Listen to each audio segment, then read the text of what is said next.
सत श्री अकाल, वंदे मातरम, जय हिंद, जय भारत। कैसे हो दोस्तों? आशा करता हूँ आप सब अच्छे होंगे। आपके लिए आज लेकर आए एक नई वीडियो जो आपके एग्जाम की दृष्टि से बहुत ही महत्वपूर्ण है। राजस्थान जीके का एक महत्वपूर्ण टॉपिक है राज्य के प्रतीक चिन्ह। होने को तो बहुत सरल है, पढ़ेंगे तो बहुत सरल है, लेकिन अगर क्वेश्चनों की दृष्टि से देखा जाए तो हर एग्जाम में से रिलेटेड क्वेश्चन देखने को मिलते हैं। राजस्थान के जो प्रतीक चिन्ह है ये हमारे सामान्य ज्ञान के लिए भी बहुत जरूरी है और एग्जाम की दृष्टि से भी।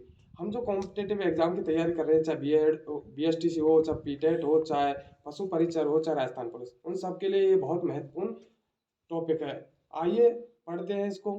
तो राजस्थान के जो प्रतीक चिन्ह है, उन प्रतीक चिन्ह में सबसे जो महत्वपूर्ण प्रतीक चिन्ह है, जैसा कि आप बोर्ड पे देख रहे हैं राजस्थान प्रतीक चिन्ह, और सबसे महत्वपूर्ण जो प्रतीक चिन्ह है उसका सबसे बड़ा और सबसे महत्वपूर्ण जो प्रतीक चिन्ह है जिससे रिलेटेड क्वेश्चन ज्यादा आते हैं वो है राज्य का वृक्ष। जो राज्य का राज्य वृक्ष है वो है वृक्ष। कौन सा? खेजड़ी। खेजड़ी राज्य वृक्ष है।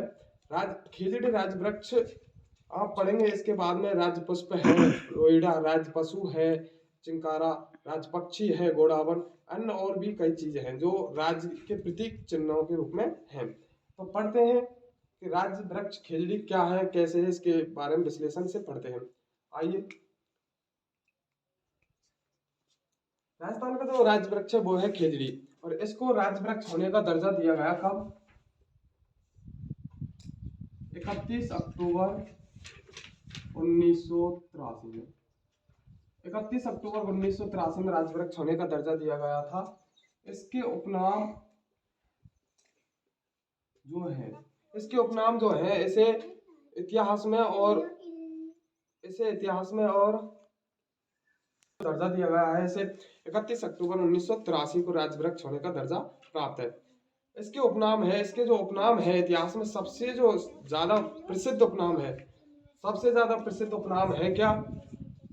कि इसका जो उपनाम है समी। क्या है? समी। समी, इसे जांटी,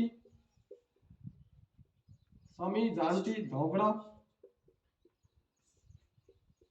और राजस्थान के पूर्वी भाग में इसे आम बोलचाल में छौकड़ा भी कहते हैं।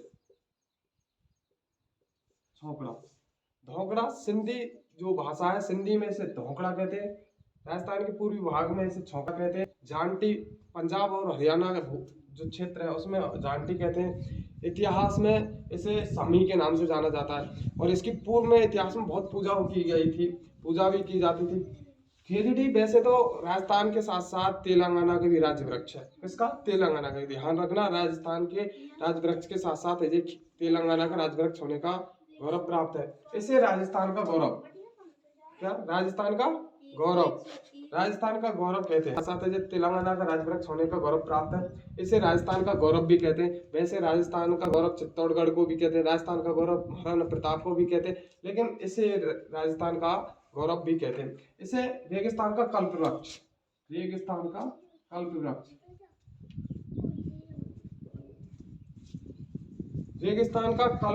कहते हैं। रेगिस्तान का कल्प वृक्ष कहते हैं। समी, जांटी, धोकड़ा आदि के नाम से इसे जाना जाता है। इसका जो वैज्ञानिक नाम है, क्या? वैज्ञानिक नाम है प्रोसेपिस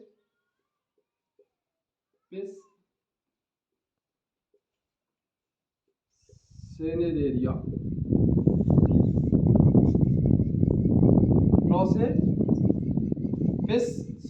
इसका वैज्ञानिक नाम है। प्रोसेपिस सेनेरेरिया इसका वैज्ञानिक नाम है। ये महत्वपूर्ण है। एग्जाम में यदि पूछते हैं तो क्या पूछते हैं? या तो इसका दर्जा जो कब मिला सन पूछेंगे, या इसके उपनाम पूछेंगे, या इसका वैज्ञानिक नाम पूछेंगे। इसकी जो धोकड़ा है, खेजड़ी की जो पूजा की जाती है, खेजड़ी की पूजा विजयदशमी को की जाती है। विजयदशमी को इसकी पूजा की जाती है। जो संत विजयदशमी को इसकी पूजा की जाती है, जो कि इसके नीचे ही गोगा जी के थान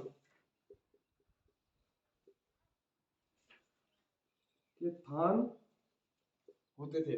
जो पहले जो गोगा जी के थान थे वो क्या है कि इसी वृक्ष के नीचे होते थे।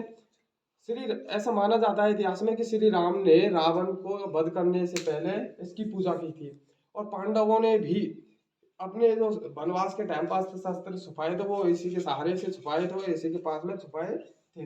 इसकी जो पत्तियां हैं, इसकी जो पत्तियां हैं, इसकी पत्तियों को लूम कहते हैं, फल को, इसके फल को सांगरी, इसके फल को सांगरी और इसकी पत्तियों को लूम कहते हैं, और सूखे फल को खोका, खोका के नाम से जानते हैं, खोका के नाम से जानते हैं। इसके फूल को मीजर कहते हैं, फूल को मीजर कहते हैं। इसकी पूजा जो है विजयादशमी को की जाती है, और इसे रेगिस्तान का कल वृक्ष भी कहते हैं। राजस्थान में जो खेजड़ी के वृक्ष है इनकी उम्र काफी लंबी होती है। ये रेगिस्तान में अधिकांशतः रेगिस्तान में पाए जाते हैं। ये तेलंगाना के भी क्या है, राज्य वृक्ष है। और इसको जो राज्य वृक्ष होने का दर्जा प्राप्त हुआ 31 अक्टूबर 1983 को प्राप्त हुआ था। राज्य वृक्ष क्या है ये ध्यान रखेंगे, खेजड़ी राज्य वृक्ष है हमारा। राजस्थान का जो राज्य वृक्ष है वो खेजड़ी है। उपनाम इसके समी, जांटी, धोकड़ा, छोकड़ा है। और रेगिस्तान का कल्पवृक्ष भी इसे कहते हैं। राजस्थान का वैसे गौरव भी कहते हैं, राजस्थान का गौरव। याद रखना कि राजस्थान का गौरव भी किसको कहा जाता है, खिचड़ी को राजस्थान का गौरव कहा जाता है। इसकी पत्तियों को लूम कहते हैं।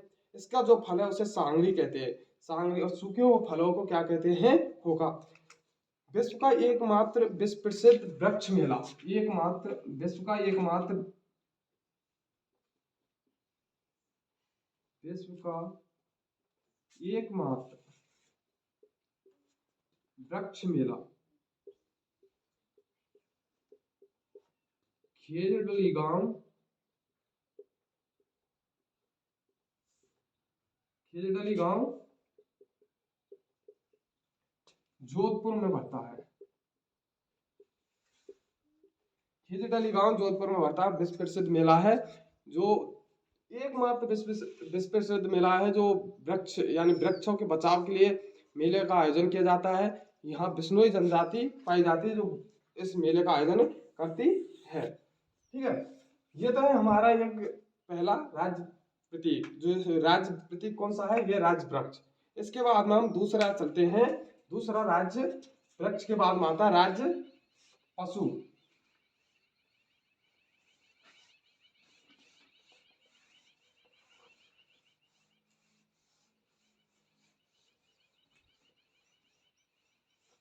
राज्य पशु, साथ साथ में अपने नोट्स बनाते चले और वीडियो में देखते चले, साथ साथ लिखते चले। ठीक है, इसके बाद में है राज्य पशु।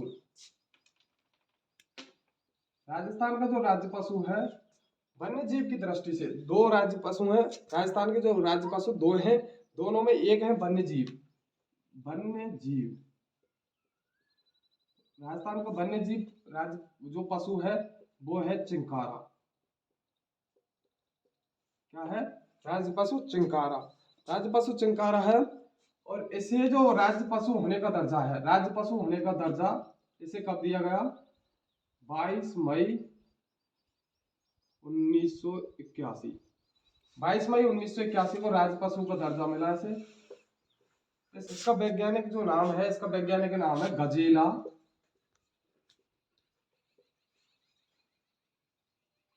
गजेला बेनेटी,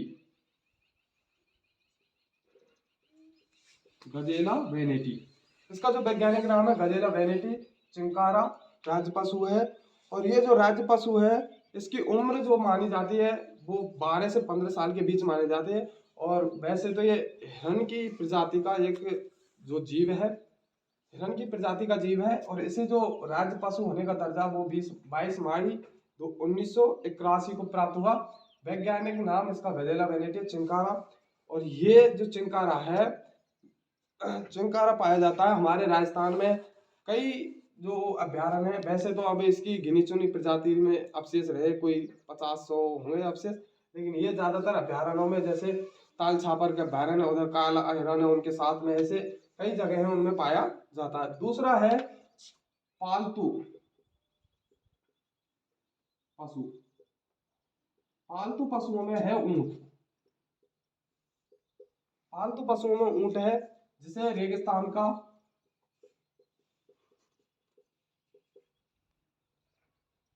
जहाज, रेगिस्तान का जहाज कहा जाता है। और ऐसा माना जाता है, विज्ञान की माने तो ऐसा माना जाता है कि ऊंट एकमात्र ऐसा जीव है जो काफी लंबे समय तक बिना पानी पिए खाना खाए भी रह सकता है, क्योंकि ये रेगिस्तान में पाया जाता है। भगवान ने प्रकृति ने इसके ऐसी कुछ विशेषताएं दी हैं जो रेगिस्तान में भी जीवन यापन करता है।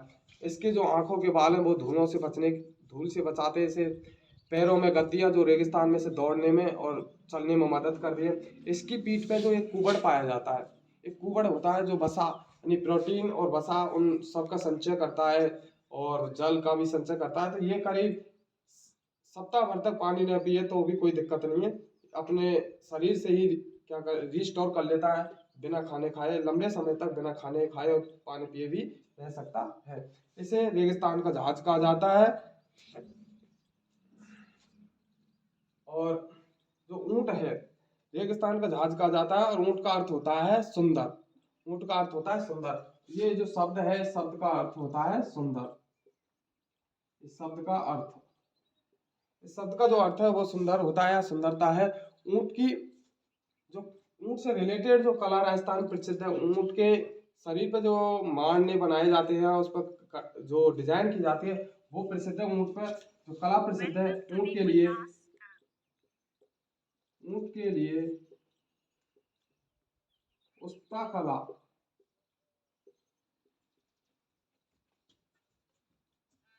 प्रसिद्ध है।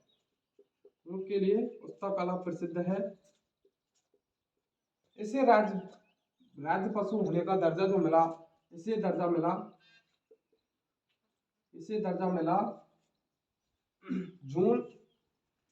मिला 30 जून 2014।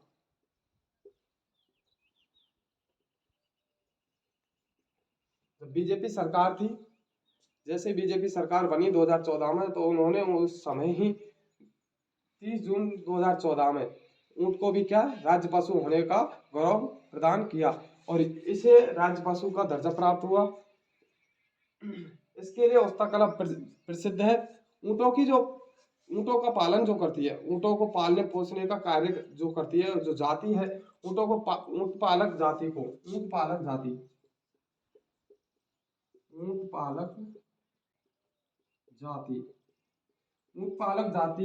रेवारी या रायका।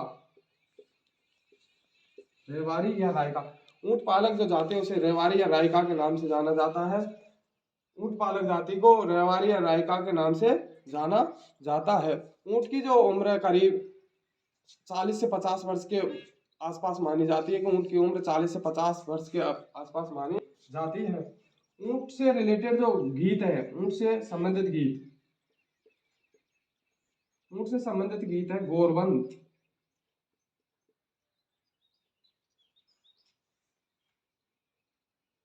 गोरबंद गीत ऊंट से संबंधित गीत है गोरबंद नखालो। और ये गोरबंद एक आभूषण है, ये गोरबंद आभूषण भी है। और ये कहाँ पहना जाता है? ऊंट की गर्दन में। ये गीत है गोरबंद जो ऊंट के लिए समर्पित है। और ये ऊंट से संबंधित गोरबंद क्या है? उसका गर्दन का एक आभूषण है, जिसे ऊंट की गर्दन में जो ऊंट पालक जाते हैं उसे सजाने के लिए गोरबंद गर्दन में, उसकी गर्दन में क्या पहनाते हैं? एक आभूषण गोरबंद, इसको पहनाते हैं। और ये गोरबंद आभूषण ही से एक गीत बना हुआ है जो ऊंट के लिए संबंधित है। ऊंट के दूध की एकमात्र डेयरी जो राजस्थान में है, ऊंट के दूध की एकमात्र डेयरी, ऊंट के दूध की एकमात्र डेयरी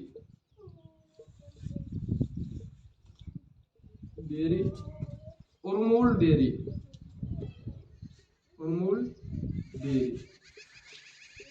बीकानेर। उर्मूल डेयरी बीकानेर में है। ऊंट के दूध की एकमात्र जो डेयरी है वो उर्मूल डेयरी बीकानेर में स्थित है। और ऐसा माना जाता है कि गाय के दूध से भी पौष्टिक दूध माना जाता है किसका? ऊंटनी का दूध। जो ऊँटनी का दूध है वो गाय से भी पौष्टिक माना जाता है और इसकी एकमात्र डेयरी कहाँ पे है? उर्मुल डेयरी बीकानेर में। अगर कोई चाहे कि मैं ऊँटनी का दूध पीना चाहता हूँ या ऊँटनी का दूध चाहिए तो वो कहाँ मिलेगा? उर्मुल डेयरी बीकानेर से प्राप्त कर सकते हैं। तो जो ऊँट है, ऊँट के और इस ऊँट की जो गर्भकाल की टाइम होता है, ऊँट का गर्भकाल होता है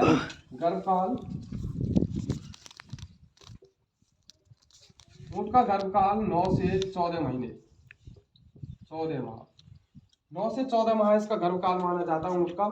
और ऊँट का एक अनुसंधान केंद्र है राजस्थान में, ऊँट का एकमात्र अनुसंधान केंद्र, ऊँट अनुसंधान केंद्र, ऊँट अनुसंधान केंद्र जोहड़भीड़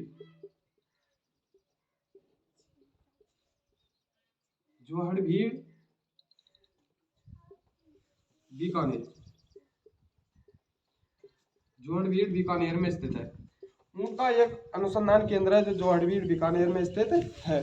तो एग्जाम की दृष्टि से कुछ महत्वपूर्ण क्वेश्चन इससे जो बनेंगे वो आपको ध्यान रखने हैं। जैसे कि राजस्थान में जो वन्य जीव है वो चिंकारा है। अगर ऑप्शन में चिंकारा और ऊँट दोनों है तो कैसे करें? या तो ऑप्शन में और वे दोनों होंगे, अगर नहीं है तो पहले चिंकारा को मिलेगी, नहीं तो क्वेश्चन ऐसा आएगा कि राज्य पशु, तो राज्य का वन्य जीव पशु कौन सा है? तो चिंकारा। राज्य का पालतू पशु कौन सा है? तो ऊँट।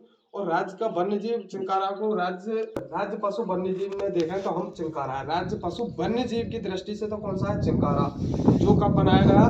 तो इसे राज्य पशु होने का दर्जा प्राप्त 22 मई 1981 को। इसका वैज्ञानिक नाम है वो है गजेला बेनेटी इसका क्या है? वैज्ञानिक नाम है। और पालतू पशु की दृष्टि से अगर देखें तो ऊँट, पालतू पशु की दृष्टि से ऊँट क्या है? हमारा राज्य पशु है जिसे रेगिस्तान के जहाज के नाम से जाना जाता है। और ऊँट जो शब्द है इसका अर्थ होता है सुंदरता। वैसे ऊँट का जो शब्द है इसका अर्थ होता है सुंदरता।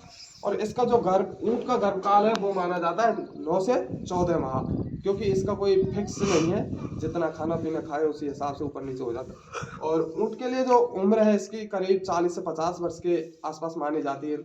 ऊँट के लिए एक कला फेमस है, ऊँट को सजाने के लिए इसके शरीर पे गदाई का काम किया जाता है बालों में, तो वो है उस्ता कला क्या है? फेमस। ऊँट के लिए उस्ता कला फेमस है। विशेष ध्यान रखें, उस्ता कला किसके लिए फेमस है? ऊँट के लिए। और ये उस्ता कला बीकानेर में प्रसिद्ध है। उस्ता कला बीकानेर की प्रसिद्ध है, जो ऊँट के लिए प्रसिद्ध है। और इससे जो ऊँट को राज्य पशु का जो दर्जा प्राप्त हो 30 जून 2014। मोस्ट ऐसी चीजों को ध्यान जरूर रखें। ऊँट पालक जो जाति है, ऊँट का जो पालने का काम करती है वो जाति है, उसे रेवारी या रायका के नाम से जाना जाता है। ऊँट के लिए एक गीत प्रसिद्ध है जो उसके एक आभूषण से ही रिलेटेड है। जो उसका एक आभूषण है गर्दन में पहने जाने वाला, उस आभूषण का नाम गोरबंद, और वो गोरबंद ही गीत ऊँट से प्रसिद्ध है। ऊँट के दूध की जो एकमात्र डेयरी है, अगर कोई चाहे कि ऊँट के दूध मुझे प्राप्त करना है या ऊँटनी का दूध चाहिए, तो ऊँटनी का जो दूध है वो कहाँ से प्राप्त कर सकते हैं? उर्मुल डेयरी बीकानेर। उसके बाद में इस ऊँट जो प्रजाति है इसके संरक्षण, इसके अनुसंधान, इसकी जो आगे की प्रक्रिया, इसे सुरक्षा के लिए एक अनुसंधान केंद्र खोला गया है राजस्थान में। ऊँट का एकमात्र है जिसका जो कहाँ पे स्थित है? जोहड़भीड़ बीकानेर। ये इसमें अधिकांशतर मैं जो बता रहा हूँ ये सारे टॉपिक या जो भी पॉइंट है ये एग्जाम की दृष्टि से बहुत ही महत्वपूर्ण है। चाहे आप राजस्थान पुलिस, चाहे BSTC, चाहे PTET, चाहे आप पशु आदि रिलेटेड कोई भी एग्जाम जो कॉम्पिटेटिव एग्जाम की तैयारी करें, वो महत्वपूर्ण दृष्टि को रखते हुए क्या है ये क्वेश्चन है। इससे आगे अब पढ़ते हैं हम अगले एक प्रतीक चिन्ह को पढ़ते हैं, राज्य पक्षी। आप सब राज्य पक्षी का नाम भी जानते होंगे, यहाँ तक पढ़े तो सब जानते होंगे, लेकिन थोड़ा रिवीजन देखते हुए और एग्जाम की दृष्टि देखते हुए कुछ पॉइंट बता रहे हैं। तो राज्य पक्षी है हमारा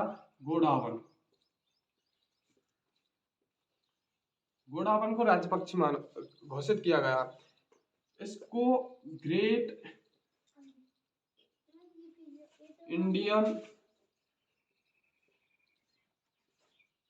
बस्टर्ड के नाम से भी जाना जाता है। मतलब इस गोडावन को जो राज्य पक्षी है इसे ग्रेट इंडियन बस्टर्ड कहा जाता है। और ग्रेट इंडियन बस्टर्ड इसका क्या है? उपनाम है। इसका जो प्रसिद्ध नाम है वो ग्रेट इंडियन बस्टर्ड है, गोडावन। गोडावन ये एक ऐसा पक्षी है जो शर्मीला है, मतलब ये बहुत शर्माता है, ये अकेला रहना पसंद करता है, ये कभी झुंड में रहना पसंद नहीं करता, ये शर्मीला पक्षी है। इससे शर्मीला पक्षी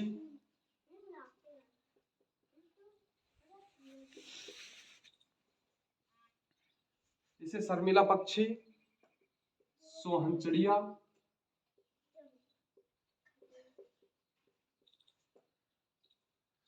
इसे शर्मीला पक्षी, सोहनचिड़िया, गुरियन,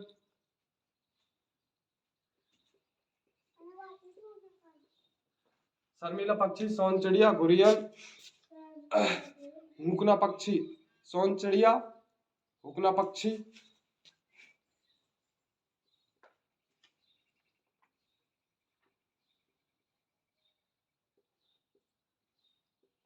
हुकना पक्षी। देखो ये सब इसके उपनाम है। क्या है? उपनाम। उपनाम शर्मीला पक्षी, सोहनचिड़िया, गुरियन, हुकना पक्षी, ये सब के सब इसके क्या है? उपनाम है। इससे जो राज्य पक्षी होने का जो दर्जा प्राप्त है वो है 1981। राज्य पक्षी होने का जो दर्जा है 1981 में, 1981 में से राज्य पक्षी घोषित किया गया था। 1981 में से क्या किया गया था? राज्य पक्षी घोषित किया गया था। इसका जो वैज्ञानिक नाम है,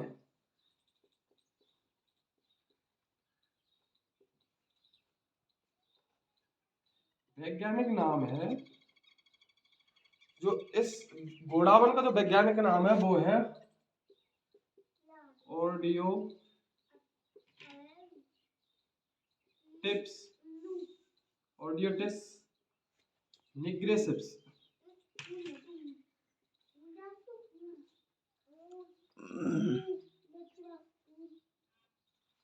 ऑडियोटिस निग्रेसिप्स इसका वैज्ञानिक नाम है। तो गोडावन का जो वैज्ञानिक नाम है, ये ध्यान रखना, एग्जाम में ऐसे पूछ सकता है कि गोडावन का वैज्ञानिक नाम क्या है, तो ऑडियोटिस निग्रेसिप्स, ऑडियोटिप्स ऑडियोटिस निग्रेसिप्स, ये इसका वैज्ञानिक नाम है। 1981 में इसे राज्य पक्षी का दर्जा प्राप्त हुआ। इसे गोडावन को अन्य किन नामों से जाना जाता है तो great Indian bustard, great Indian bustard, शर्मीला पक्षी, सोहन चिड़िया, गुरियन, हुकना पक्षी, ये सब इसके उपनाम है।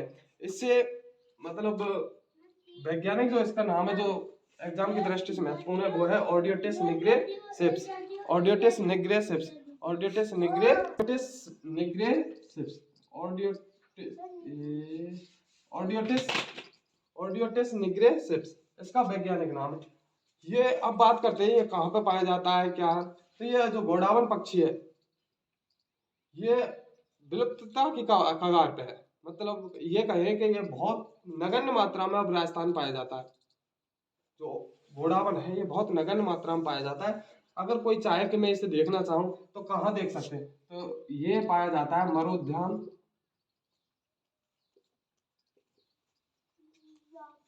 मरुद्यान जैसलमेर, मरुद्यान जैसलमेर और बाड़मेर में है। मरुद्यान जैसलमेर और साकलिया,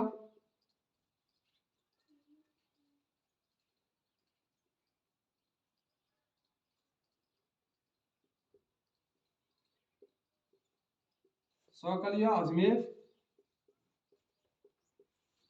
साकलिया अजमेर, मरुद्यान जैसलमेर, साकलिया अजमेर और सौरसेन 12, सौरसेन 12,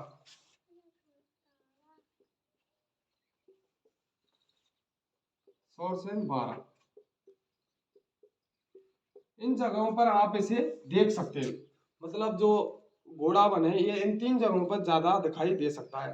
अगर आप इसे देखना चाहें तो मरुद्यान जैसलमेर, साकलिया अजमेर, सौरसेन 12, इन 3 जगहों पर। तो क्वेश्चन ऐसे भी आ सकता है कि घोड़ावन कहाँ नहीं पाया जाता है, तो इनमें से एक ऑप्शन नहीं होगा, मतलब ये 3 होंगे, ये कोई अलग ऑप्शन होगा। या फिर ऐसे भी आ सकता है कि निम्न में से घोड़ावन प्रजाति कहाँ पर पाई जाती है, तो इनमें से एक ऑप्शन हो सकता है। घोड़ावन को जो दर्जा मिला 1981 में मिला। घोड़ावन का जो वैज्ञानिक नाम है वो ऑडियोटिस निग्रेसिप्स है। घोड़ावन का जो जैसे उपनाम है तो वो है ग्रेट इंडियन बस्टर्ड, शर्मीला पक्षी, सोहन चिड़िया, गुरियन, हुगना। जैसे ये इतना शर्मिला जैसे कोई गर्लफ्रेंड अपने जीएफ से शर्माती है ना, सॉरी बीएफ से शर्माती है, ऐसे ही ये अपने मतलब ग्रुप में रहना पसंद नहीं करता। तो इसके उपनाम यही है। अब इसकी एक महत्वपूर्ण बात यह है कि ये विलुप्तता के कगार पे है, तो इससे सुरक्षा के लिए, इससे बचाने के लिए एक क्या है, एक प्रोजेक्ट चलाया था, एक प्रोजेक्ट चलाया था, मेरी उड़ान न रुके। मेरी उड़ान न रुके, मेरी उड़ान न रुके, ये एक प्रोजेक्ट था जो गोडावण की सुरक्षा के लिए चलाया गया था। ये क्वेश्चन आ सकता है, हालांकि इतना ऐसा है नहीं, लेकिन फिर भी अगर पूछ सके कि गोडावण की सुरक्षा या गोडावण के बचाव में कौन सा प्रोजेक्ट संचालित किया गया, तो मेरी उड़ान ना रुके। ठीक है, ये रेड डाटा बुक में भी नाम दर्ज है। गोडावण का जो नाम है वो रेड डाटा बुक में दर्ज है। ठीक है, गोडावण नाम जो गोडावण जो पक्षी हमारा राज्य पक्षी है गोडावण, इसका रेड डाटा नाम में रेड डाटा बुक में नाम दर्ज कर दिया गया है। गोडावण का जो उपनाम है वो ग्रेट इंडियन बस्टर्ड है, वैज्ञानिक नाम है ओडियोटिस निग्रस, दर्जा 1981 में प्राप्त हुआ इसे राज्य पक्षी होने का। ये सौरसेन, मरुद्यान और साकलिया इन 3 जगहों पर बहुतायत में पाया जा सकता है तो बहुत कम है, लेकिन देखने को मिल सकता है। इससे रिलेटेड जो इसकी सुरक्षा, इसके संरक्षण के लिए एक प्रोजेक्ट चलाया गया था, मेरी उड़ान न रुके।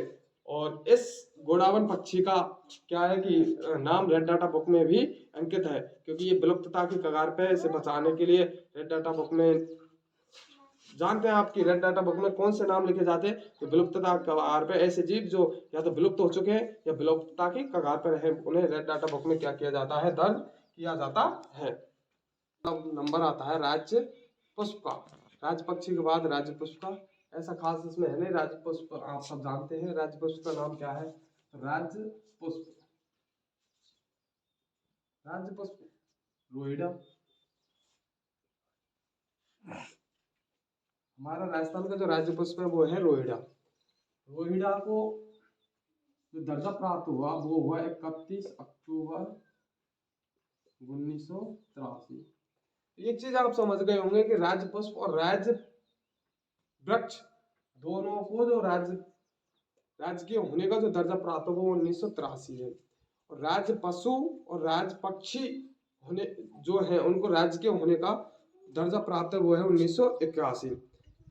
इसका जो वैज्ञानिक नाम है, रोइडा का वैज्ञानिक नाम,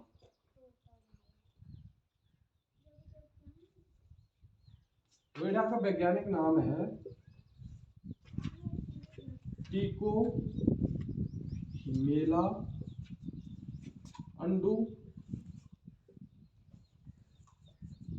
लेटा। टीको मेला अंडू लेटा इसका वैज्ञानिक नाम है, किसका, रोइडा का। इसे राजस्थान का सागवान, राजस्थान का सागवान या रेगिस्तान का सागवान, रेगिस्तान का सागवान,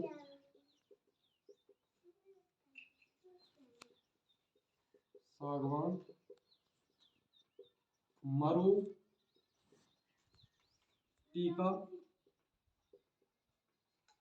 और मरु शोभा आदि उपनामों से जाना जाता है। रोइडा को रेगिस्तान का सागवान, मरु टीका, मरु शोभा के आदि उपनामों से जाना जाता है। रोइडा जो है 31 अक्टूबर 1983 में से राजकीय होने का दर्जा प्राप्त है। वैज्ञानिक नाम है इसका टीको मेला अंडुलेटा। और इसके जो रोइडा के जो पुष्प हैं वो खिलते हैं जनवरी से अप्रैल माह में। जनवरी से अप्रैल माह में जो इसके क्या है पुष्प खिलते हैं, किसके, जनवरी से अप्रैल माह में।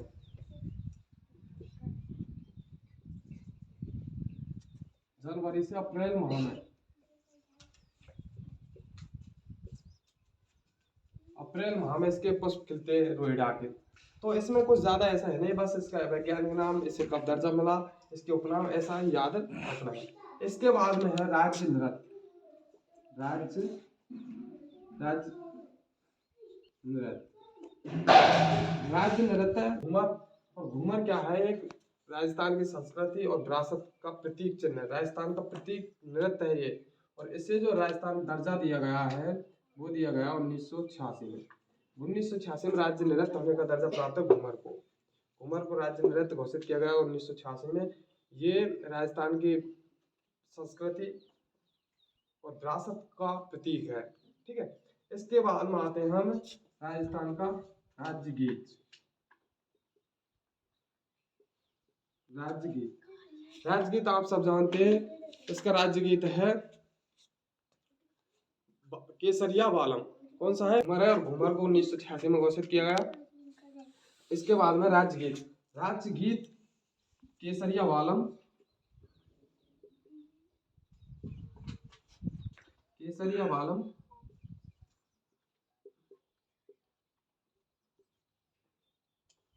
पधारो नी महारे देश।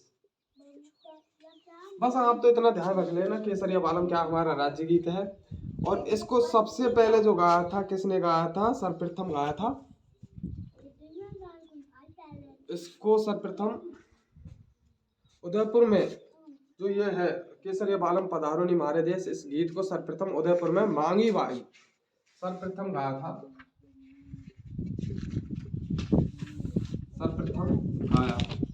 सर्वप्रथम गाया मांगी बाई ने।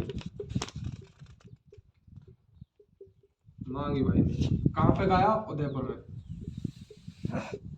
तो ये थोड़ा ध्यान रखने की बात है कि केसरिया बालम पधारो नी महारे देश सर्वप्रथम जो गीत गाया था वो मांगी बाई ने गाया, और उदयपुर जो है, उदयपुर सिटी में, यहाँ शहर उदयपुर में गाया था।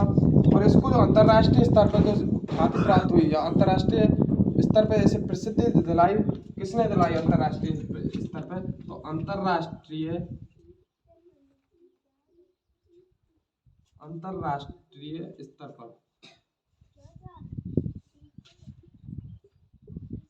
स्तर पर जो गायिका थी इसकी, अंतर्राष्ट्रीय स्तर पर जो इसे ख्याति प्राप्त कराई, या अंतर्राष्ट्रीय स्तर पर जो इसे गाया था, जो इसकी गायिका थी वो थी अल्लाह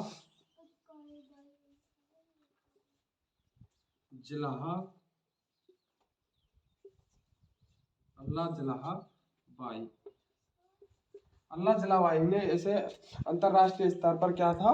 गाया था। इसे जो अंतर्राष्ट्रीय स्तर पर विश्व प्रसिद्धि दिलाई थी वो अल्लाह जलाबाई ने दिलाई थी। और सर्वप्रथम जो गाया था मांगी बाई ने गाया था, कहाँ? उदयपुर में। और ये गीत हमारे राजस्थान में बहुत प्रचलित है, और मुख्यतः हमारे पश्चिमी राजस्थान राजपूताना जो क्षेत्र है उसमें ज़्यादा प्रसिद्ध है। इसके बाद में आता है हमारा खेल, राजकीय खेल, यानी राज्य खेल। राज्य जो खेल है, वैसे ऐसे खेलता तो कोई नहीं है, लेकिन क्या है कि सरकार ने घोषित कर रखा है। तो राज्य जो खेल है, हमारा राज्य खेल का नाम है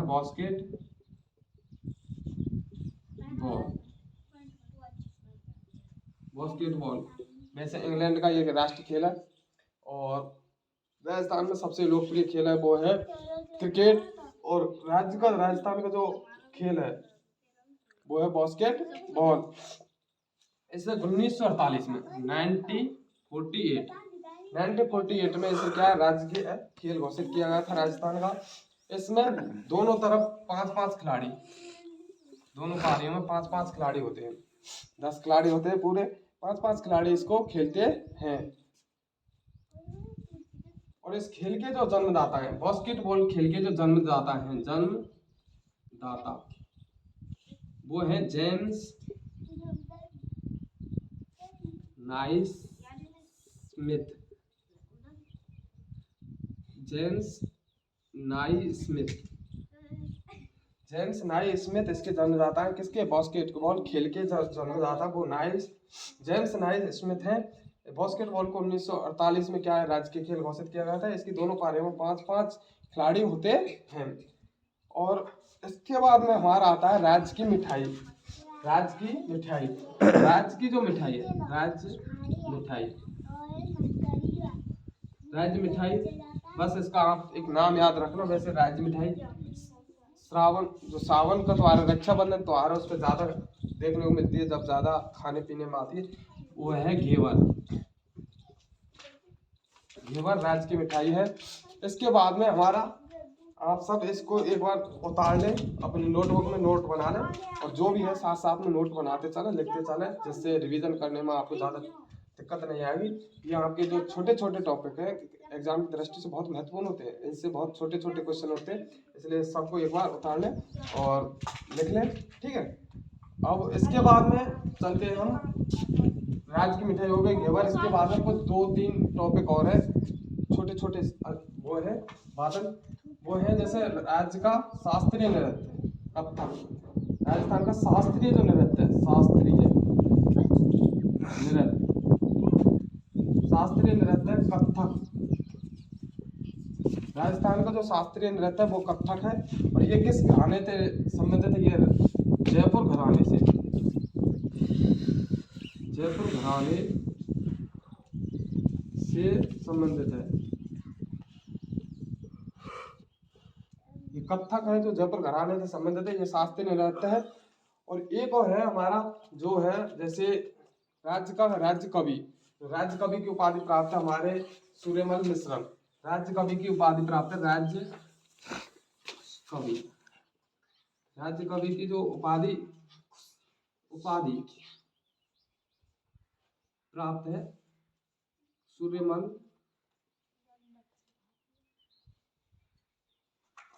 मिश्र, सूर्यमल मिश्र को राज्य कवि की उपाधि प्राप्त है। और एक वो है सूर्यमल मिश्रण, और एक और था हम राज्य पशु, जो हमने पढ़ा था राज्य पशु ऊंट, उसका एक वैज्ञानिक नाम था, उसको लिख ले। राज्य पशु ऊंट का वैज्ञानिक नाम था कैमलस ड्रोमेडेरियस, कैमल्स ड्रोमेडेरियस। दोबारा लिख देता हूँ, ये लिख लिया होगा आपने सबने, तो दोबारा लिख देता हूँ। ऊंट का वैज्ञानिक नाम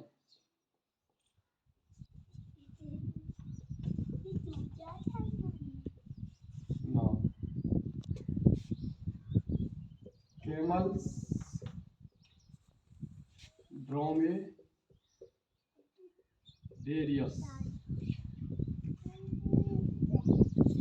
ये इसका वैज्ञानिक नाम है, इसका ध्यान रखें। ठीक है, तो हमारे राजस्थान के प्रतीक चिन्ह आप सबने अच्छे से पढ़े और वीडियो को अच्छे से देखा, एक बार फिर देखें और अच्छे से समझें कि इसमें क्या है क्या नहीं है। ठीक है, और एक और था कि घूमर, घूमर एक ऐसा नृत्य है इसमें केवल स्त्रियां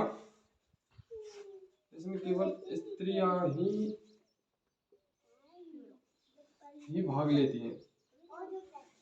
जो ये घूमर नृत्य है इसको स्त्रियां ही करती हैं, और तो सब ठीक है। बाकी आप पढ़ते रहिए, देखते रहिए, वीडियो को बार बार देखें और समझें, कमेंट करें, शेयर करें, लाइक करें, जिससे वीडियो आप जैसे लोगों के पास अधिक से अधिक पहुंचे, आपकी एग्जाम के लिए हम और नए से नया कंटेंट ला सकें, हमारा भी उत्साहवर्धन होगा। और आप चैनल को सब्सक्राइब करें, वीडियो में अच्छे से समझें, हमने जितना हो सका अच्छे से बताने की कोशिश की है, और आप अपनी तैयारी अच्छे से करें और अपने लक्ष्य को प्राप्त करें। थैंक यू, धन्यवाद।